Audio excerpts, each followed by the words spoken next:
अस्सलामुअलैकुम वरहमतुल्लाहि तआला वबरकातुहू। कैसे हैं आप लोग? उम्मीद करता हूँ खैरियत से होंगे।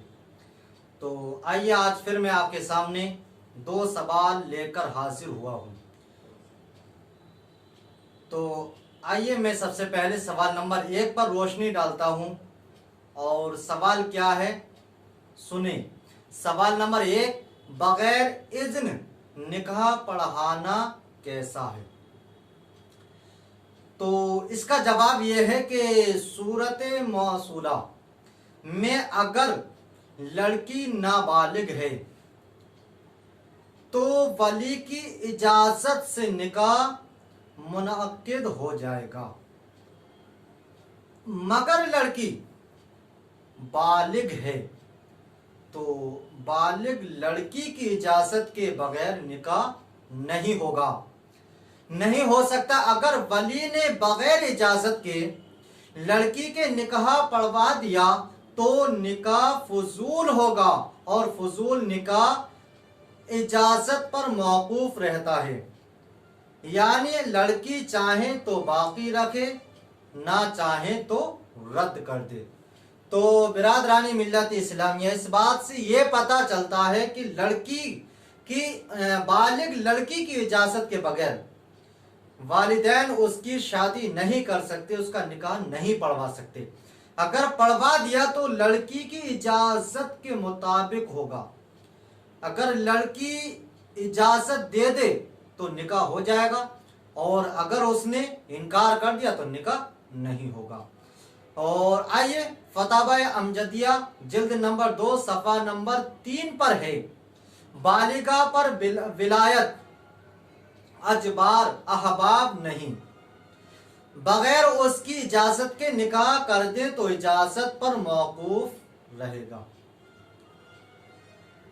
हजरत इब्न अब्बास रज़ियल्लाहु ताला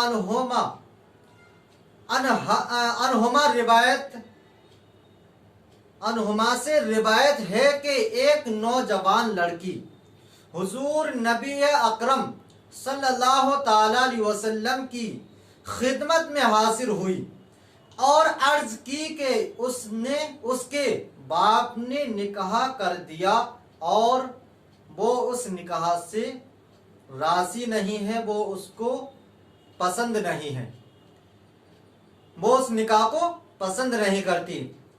तो हुजूर नबी अकरम सल्लल्लाहु ताला अलैहि वसल्लम ने उसे इख्तियार दिया, यानी चाहे तो उस निकाह को वो जायज़ कर दे या रद्द कर दे। तो बिरादरानी मिल्लत इस्लामिया, अल्लाह के नबी सल्लल्लाहु ताला अलैहि वसल्लम ने उस लड़की को इतना इख्तियार दिया, वो चाहे तो उस निकाह को बरकरार अपना ले या चाहे तो रद्द कर दे, ख़त्म कर दे। इसमें किसी की कोई जबरदस्ती नहीं होगी, कोई इस पर कोई जाबिर नहीं हो सकता। तो बिरादरानी मिल्लत इस्लामिया, इस बात से यह पता चला कि अगर बालिग लड़की है तो उसके खिलाफ अगर हम कहीं भी कोई शादी करना चाहते हैं तो अगर लड़की ने ऐन मौके पर इनकार कर दिया तो हम उससे जबरदस्ती नहीं कर सकते, क्योंकि उसे इतना इख्तियार है, वो चाहे तो उस निकाह को अपनाए या चाहे तो ख़त्म कर दे। लेकिन ख्याल यही रहना चाहिए कि जिस जगह भी वालिदैन उसकी शादी करें, जिस जगह भी निकाह पढ़वाएं, तो उस लड़की की राय ज़रूर ले लें, क्योंकि लड़की बालिग है और उससे इजाज़त लेना बनता है। तो और मैं लड़कियों से भी यही कहना चाहूँगा कि वालिदैन जिस जगह को तुम्हारे लिए मुंतखब करें तो उन्हें तस्लीम कर लिया जाए, उस रिश्ते को तस्लीम कर लिया जाए, क्योंकि वालिदैन कभी अपनी औलाद का बुरा नहीं सोचते।